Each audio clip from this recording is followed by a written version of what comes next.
ಕೈ ಬಿಡೇನು, ಕೈ ಬಿಡೇನು, ಆ ಮಾತು ಹೇಳಿದ ತಾ ಹೇಳಿದ ನಲ್ಲವೇ. ನಾ ಕೈ ಬಿಡೇನು, ನಾ ಕೈ ಬಿಡೇನು, ಆ ಮಾತು ಹೇಳಿದ ತಾ ಹೇಳಿದ ನಲ್ಲವೇ. ಯೇಸು ಕೈ ಬಿಡನು ದೈನಂದಿನ ಸತ್ಯವೇದ ಅಧ್ಯಯನಕ್ಕೆ ನಿಮ್ಮೆಲ್ಲರನ್ನು ಆಹ್ವಾನಿಸುತ್ತೇನೆ. ಇಂದು ನಾವು ಆದಿಕಾಂಡ 31 1-5 ವಚನ. ನನಗೆ ಬಹಳ ಸಂತೋಷ. ಸತ್ಯವೇದದಲ್ಲಿ ಒಂದೊಂದು ಭಾಗವನ್ನು ನಾವು ನೋಡ್ಕೊಂಡು ಬರ್ತಾ ಇದ್ದೀವಿ. ಈಗ ಖಂಡಿತವಾಗಿ ಕರ್ತನು ನಮ್ಮನ್ನು ಆಶೀರ್ವಾದ ಮಾಡ್ತಾರೆ.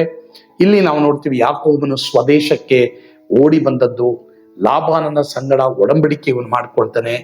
ಇಲ್ಲಿ ಏಸಾವ ಕೊಲೆ ಮಾಡ್ತಾನೆ ಅಂತೇಳಿ ಭಯನೂ ಸಹ ಅವನು ಪಡ್ತಾನೆ.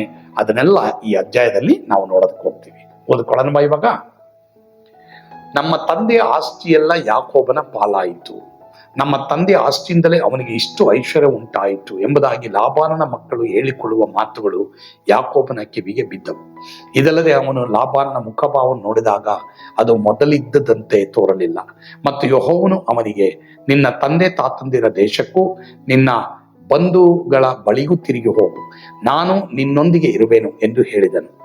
ಹೀಗಿರುವುದರಿಂದ ಯಾಕೋಬನು ರಾಹೇಲಳನ್ನು ಲೇಳನ್ನು ತಾನು ಆಡು ಕುರಿಗಳನ್ನು ಮೇಯಿಸುತ್ತಿದ್ದ ಅವನಿಗೆ ಕರೆಸಿಕೊಂಡು ಅವರಿಗೆ ಹೇಳಿದ್ದೇನೆಂದರೆ, ನಿಮ್ಮ ತಂದೆಯ ಮುಖಭಾವವು ನನ್ನ ವಿಷಯದಲ್ಲಿ ಮೊದಲಿದ್ದಂತೆ ಇಲ್ಲವೆಂದು ತೋರಬಂತು, ಆದರೂ ನನ್ನ ತಂದೆಯ ದೇವರು ನನ್ನೊಂದಿಗೆ ಇದ್ದಾನೆ. ಈಗ ಇಲ್ಲಿ ಯಾಕೋಬನ ಅಭಿವೃದ್ಧಿ ಆದಾಗ ಯಾಕೋಬನ್ ಪ್ರಾಮಾಣಿಕವಾಗಿಯೇ ಅಭಿವೃದ್ಧಿ ಆಗಿದೆ, ಮೋಸ ಮಾಡಿ ಅಭಿವೃದ್ಧಿ ಆಗಿಲ್ಲ. ನಾವು ಸಹ ಮೋಸ ಮಾಡಿ ಅಭಿವೃದ್ಧಿ ಆಗ್ಬಾರ್ದು. ಕುಯಿತುಗಳನ್ನ ನೆರವೇರಿಸಿಕೊಂಡು ಅಭಿವೃದ್ಧಿ ಹೊಂದುವವನನ್ನ ನೋಡಿ ಉರಿಗೊಳ್ಳಬೇಡ. ನಂಬಿಗಸ್ತನಾಗಿರು, ದೇಶದಲ್ಲಿ ನಂಬಿಕೆಯನ್ನ ಅನುಸರಿಸಿ ಎಂಬುದಾಗಿ ದೇವರು ಹೇಳ್ತಾ ಇದ್ದಾರೆ. ಈಗ ಇಲ್ಲಿ ಯಾಕೋಬನು ಒಡಂಬಡಿಕೆ ಮಾಡ್ಕೊಂತಾರ ಲಾಬಾನನ ಹತ್ರ. ಇವನು ಅಭಿವೃದ್ಧಿ ಹೊಂದಾಗ ಲಾಬಾನನ ಮಕ್ಕಳೇ ಏನ್ ಹೇಳ್ತಾರೆ, ನಮ್ಮ ತಂದೆ ಆಸ್ತಿಯನ್ನೆಲ್ಲ ಇವನು ಹೊಡ್ಕೊಂಡ್ಬಿಟ್ಟ, ನಮ್ಮ ತಂದೆಯಿಂದನೇ ಇವನು ಇಂಪ್ರೂವ್ ಆಗ್ಬಿಟ್ಟ ಎಂಬುದಾಗಿ ಹೇಳುವಂತ ಮಾತು ಲಾಬಾನನ ಕಿವಿಗೆ ಬಿತ್ತು. ಆಗ ಲಾಬಾನನ ಹತ್ರ ಯಾಕೋಬ ಏನ್ ಮಾಡ್ತಾನೆ, ಇಲ್ಲಪ್ಪ ನಾನು ಹೋಗ್ಬೇಕು. ಅದೇ ತರ ದೇವ್ರು ಅಷ್ಟೇನೆ.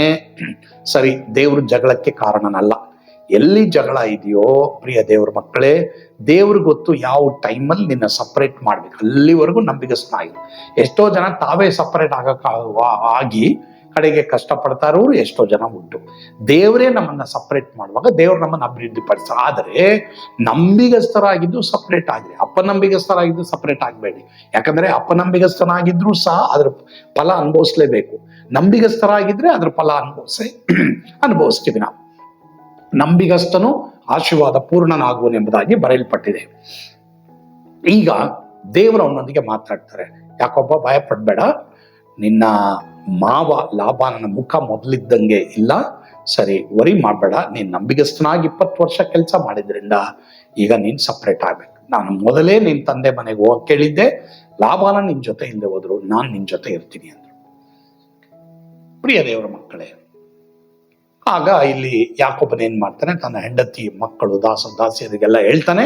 ಹೀಗಾಗಿ ಅವನ್ ಸಪ್ರೇಟ್ ಆಗಕ್ಕೆ ತೀರ್ಮಾನ ಮಾಡ್ತಾನೆ. ಯಾಕಂದ್ರೆ ದೇವ್ರೇ ಹೇಳ್ತಾರೆ ಅವ್ನು ಸಪ್ರೇಟ್ ಆಗಕ್ಕೆ. ದೇವ್ರು ಹೇಳ್ದೇನೆ ಸಪ್ರೇಟ್ ಆಗಬೇಡಿ, 1. 2ನೇದಾಗಿ ದೇವ್ರು ಹೇಳ್ದೇನೆ ಬೇರೆ ಕೆಲಸ ನೋಡ್ಬೇಡಿ, 2. 3ನೇದಾಗಿ ಅಪನಂಬಿಗಸ್ತರಾಗಿದ್ದು ಬೇರೆ ಕೆಲ್ಸಕ್ಕೂ ಹೋಗ್ಬೇಡಿ, ನಂಬಿಗಸ್ತರಾಗಿದ್ದು ಬೇರೆದನ್ನ ನೋಡ್ಕೊಳ್ಳಿ ಅನ್ನೋದೇ ಇಲ್ಲಿ ನಾವು ಕಲಿತಾ ಇರೋಂಥದ್ದು. ಸರಿ, ನೀವೆಲ್ಲೇ ಹೋಗ್ಬೇಕಂದ್ರೂ ದೇವ್ರು ನಿಮ್ ಜೊತೆ ಇರ್ಬೇಕು. ಇದು ಬಹಳ ಪ್ರಾಮುಖ್ಯ. ದೇವ್ರ ಅಪನಂಬಿಗಸ್ತರ ಜೊತೆ ಇರಲ್ಲ, ದೇವ್ರ ಅಪ್ರಾಮಾಣಿಕತೆ ಜೊತೆ ಇರಲ್ಲ, ದೇವ್ರ ಮೋಸದ ಜೊತೆ ಇರಲ್ಲ, ದೇವ್ರ ಕುಯುಕ್ತಿ ಜೊತೆ ಇರಲ್ಲ. ಹಾಗಾದ್ರೆ ನಾನು ಕೇಳೋದು, ನೀನು ನಾನು ದೇವ್ರು ನನ್ನನ್ನು ನಿನ್ನಲ್ಲಿ ಎಲ್ಲಿಟ್ಟಿದಾರೋ ನಂಬಿಗಸ್ತರಾಗಿದ್ದೀವ, ಪ್ರಾಮಾಣಿಕರಾಗಿದ್ದೀವ? ಸುಮ್ಮನೆ ಜಗಳ ಮಾತ್ರವಲ್ಲದೆ ಹೊಟ್ಟೆ ಕಿಚ್ಚುಪಟ್ಟು ಪ್ರಯೋಜನ ಇಲ್ಲ, ಹಿಂದಿಂದೆ ಮಾತಾಡಿ ಪ್ರಯೋಜನ ಇಲ್ಲ ಪ್ರಿಯ ದೇವರ ಮಕ್ಕಳೇ. ಆದ್ರೆ ನಾವೇನ್ ಮಾಡ್ಬೇಕು, ನಂಬಿಗಸ್ತರಾಗಿ ಪ್ರಾಮಾಣಿಕರಾಗಿರೋಣ. ಆಗ ದೇವ್ರು ನಮ್ಮ ಜೊತೆ ಇರ್ತಾರೆ. ನಾವ್ ಎಲ್ಲಿ ಹೋದ್ರು ದೇವ್ರು ನಮ್ಮನ್ನ ಅಭಿವೃದ್ಧಿ ಪಡಿಸ್ತಾರೆ. ದೇವರೇ ಹೇಳ್ತಾರೆ ಈ ಟೈಮಲ್ಲಿ, ಸರಿ ನೀನೇನಾಗ್ಬೇಕು, ಸಪ್ರೇಟ್ ಆಗ್ಬೇಕು, ನಾನ್ ನಿನ್ ಜೊತೆ ಇರ್ತೀನಿ ಅಂತಾರೆ. ಆ ರೀತಿ ನಾವು ದೇವ್ರು ನಮ್ಮ ಜೊತೆ ಇರೋ ಹಾಗೆ ನಾವು ನೋಡ್ಕೊಳ್ಳೋಣ. ಕರ್ತನ ಆ ರೀತಿ ನಮ್ಮೆಲ್ಲರನ್ನ ಆಶೀರ್ವಾದ ಮಾಡಲಿ. ಆಮೇಲೆ ಪ್ರಾರ್ಥಿಸೋಣವಾ. ಪರಮ ಪ್ರೀತಿಯುಳ್ಳ ತಂದೆ ಆದವರೇ, ನಿಮ್ಮ ಸ್ತೋತ್ರ. ಇವತ್ತು ಎಷ್ಟೋ ಜನ ನಾನು ಇಲ್ಲಿ ಇರಬಾರ್ದು, ಇಂಥ ಜಾಗದಲ್ಲಿ ಇರಬಾರ್ದು, ಇಂಥ ಕೆಲಸದಲ್ಲಿ ಇರಬಾರ್ದು, ಇಂಥ ಕಂಪ್ನಿಯಲ್ಲಿ ಇರಬಾರ್ದು, ನಾನು ಇನ್ನೊಂದು ಕಡೆ ಹೋಗ್ಬೇಕೆಂಬುದಾಗೆಲ್ಲ ಯೋಚನೆ ಮಾಡ್ತಾ ಇರೋದುಂಟು. ಆದರೆ ನೀನು ಕೊಡುವ ಸಮಯದವರೆಗೂ, ನೀನು ಹೇಳುವವರೆಗೂ ಅವ್ರನ್ನ ನೀನು ಎಲ್ಲಿಟ್ಟಿದ್ಯೋ, ಅದು 1 ತಿಂಗಳೋ 2 ತಿಂಗಳೋ 1 ವರ್ಷನೋ 2 ವರ್ಷನೋ 20 ವರ್ಷನೋ 25 30 ವರ್ಷನೋ ಎಲ್ಲಿ ನಮ್ಮನ್ನು ಇಟ್ಟಿದ್ಯೋ ಅಲ್ಲಿ ನಾವು ನಂಬಿಗಸ್ತರಾಗಿ ಯಾಕೋಬನ ಥರ ನಾವು ಇರಲಿಕ್ಕೆ ನಮಗೆ ಕೃಪೆ ಕೊಡು ದೇವರೇ. ನಾವು ಎಲ್ಲಿ ಹೋದ್ರೂ ನೀನು ನಮ್ಮ ಜೊತೆ ಇರ್ಬೇಕಪ್ಪ. ಯೇಸುವಿನ ಹೆಸರಿನಲ್ಲಿ ಪ್ರಾರ್ಥಿಸ್ತೇವೆ ಸ್ವಾಮಿ. ಆಮೇನ್. ಕರ್ತನು ತಾನೇ ನಿಮ್ಮೆಲ್ಲರನ್ನ ಆಶೀರ್ವಾದ ಮಾಡಲಿ. God bless you. ಸ್ವರ್ಗದ ಆನಂದ ನಿಮ್ಮೆಲ್ಲರನ್ನು ತುಂಬಿ ತುಳುಕಲಿ. ಆಮೇನ್.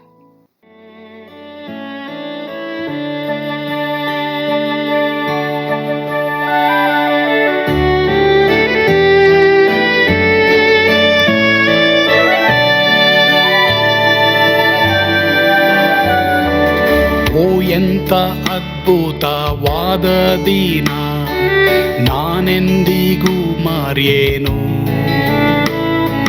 ಪಾಪಂಧಕಾರದೊಳ್ ಅಲೆದೇನ, ರಕ್ಷಕನ ಕಂಡೇನು.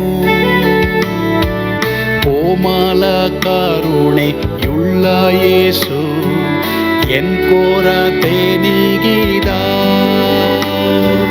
ಕತ್ತಲೆ ಹೋಯಿತು, ಜ್ಯೋತಿಯು ಮೂಡಿತು, ನಾನೀಗ ಧನ್ಯನಾದೆ. ಸ್ವರ್ಗದ ನಂದ ಎನ್ನಾತ್ಮ ತುಂಬಿತು.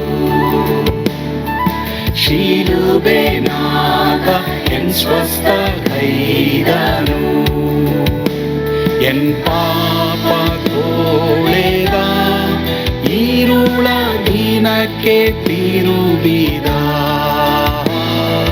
ಸ್ವರ್ಗದ ನಂದ ಎನ್ನಾತ್ಮ ತುಂಬಿತು.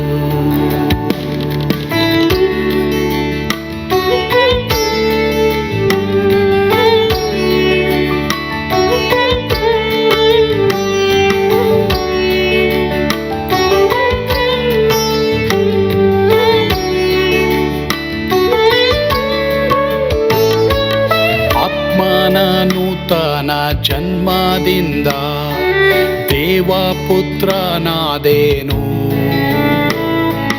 ನೀತಿ ನಿರ್ಣಯವ ಹೊಂದಿದೇನು, ಭಾಗ್ಯವಂತನಾದೇನು. ಪಾಪಾತ್ಮನಾಗಿ ನಾ ಬಂದಾಗಲೇ ಆಶೀರ್ವಾದ ಸಿಕ್ಕಿತು.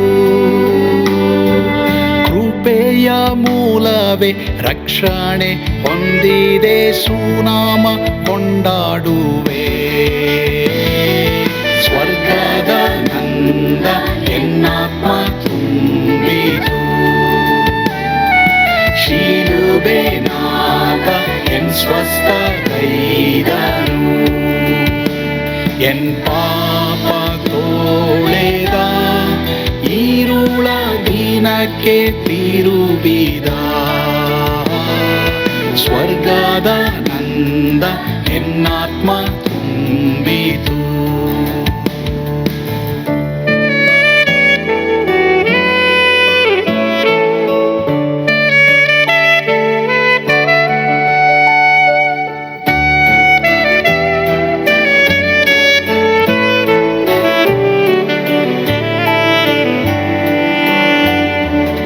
ಅನಂತ ನಿರೀಕ್ಷೆ ಏನಾಗಿದೆ, ಕಾಲವು ತೀರಲಾಗಿ.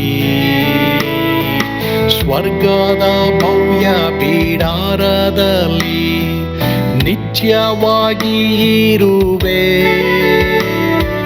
ಶಿಲುಬೆ ನನಗೆ ಆಶ್ರಯವೇ, ನಂಬಿಕೆಗಾಧಾರವೇ.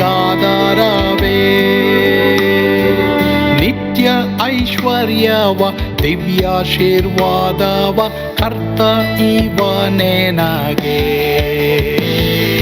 ಸ್ವರ್ಗದ ನಂದ ಎನ್ನಾತ್ಮ ತುಂಬಿತು. ಶಿಲುಬೆನಾಥ ಎನ್ ಸ್ವಸ್ಥ ಕೈದನು. ಎನ್